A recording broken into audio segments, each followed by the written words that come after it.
عید آ رہی ہے اور ہر طرف افراتفری کا سما ہے، اور کچھ لوگ تو صرف خرید و فروخت میں لگے ہوئے ہیں، اپنی شان کے مطابق کپڑے بنا رہے ہیں اور قربانیوں ایک دوسرے کی سے اوپر جانے کے لیے ایک دوسرے کی دیکھا دیکھی 2 3 4 قربانیوں جانور لیے جا رہے ہیں۔ اور ایک طرف کچھ لوگ ایسے ہیں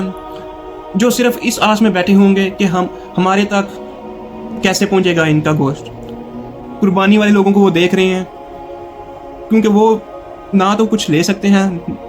وہ اتنے غریب ہیں کہ کچھ اپنے لیے کپڑے تک نہیں خرید سکتے، اور وہ صرف اس آس پہ بیٹھے ہوئے ہیں کہ لوگ یہ قربانی کر رہے ہیں اور ان کا گوشت ہم تک پہنچ جائے گا۔ لیکن ہوتا کیا ہے، لوگ صرف اور صرف گوشت غریبوں میں بانٹنے کی بجائے اپنے ہاں فریزوں میں بھرتے جاتے ہیں،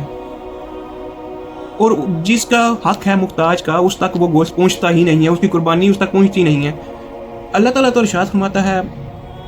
کہ تمہاری قربانیوں کا نہ تو مجھے گوشت چاہیے اور نہ ہی خون میرے تک پہنچتا ہے، بلکہ صرف اور صرف تمہارا تقویٰ پہنچتا ہے۔ اگر انسان کی صرف ایک نیت یہ ہے کہ اس نے یہ قربانی اللہ کی راہ کے لیے کی ہے اور اس کا گوشت غریبوں محتاجوں میں بانٹا ہے،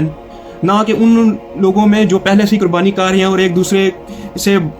تقسیم کر رہے ہیں، جنہوں نے قربانی کی انہیں کو گوشت دے رہے ہیں، وہ ان کو دے رہے ہیں اور کچھ گوشت اپنی فریزوں میں بھر رہے ہیں قربانی کا، یہ قربانی نہیں ہے یہ۔ اور اگر انسان کے دماغ میں صرف خیال بھی آ گیا صرف کہ میں یہ دوسروں کو نیچا دکھانے کے لیے کر رہا ہوں یا صرف دوسروں سے اوپر جگہ جانے کے لیے دکھاوے کے لیے کوئی بکرا یا گائے کر رہا ہے، تو وہ قربانی زیرو، اللہ کے ہاں اس کا کوئی مطلب نہیں ہے، وہ قربانی نہ ہوئی، وہ تو صرف دنیا میں آپ گوشت ہی کھا رہے ہیں ایک قسم کا۔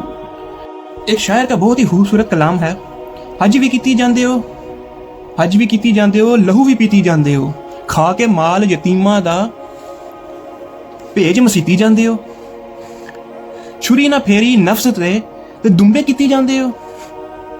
فرض بھلائی بیٹھے ہو تو نفلاں نیتی جاندے ہو، دسو تے صحیح حضرت جی یا کی کیتی جاندے ہو۔ عید کا مقصد ہوتا ہے مسلمان اکٹھے ہو کے تہوار منائیں، ایک دوسرے کی خوشیوں میں شامل ہوں، امیر غریبوں کا خیال رکھیں، لیکن ہمارے ہاں عید کا مقصد ہوتا ہے ایک دوسرے کو دکھایا جائے ہم کتنے امیر ہیں، ہم کتنی قربانیاں کر سکتے ہیں۔ عید کا مقصد ہوتا ہے مسلمان اکٹھے ہو کے تہوار منائیں، ایک دوسرے کی خوشیوں میں شامل ہوں، امیر غریبوں کا خیال رکھیں، لیکن ہمارے ہاں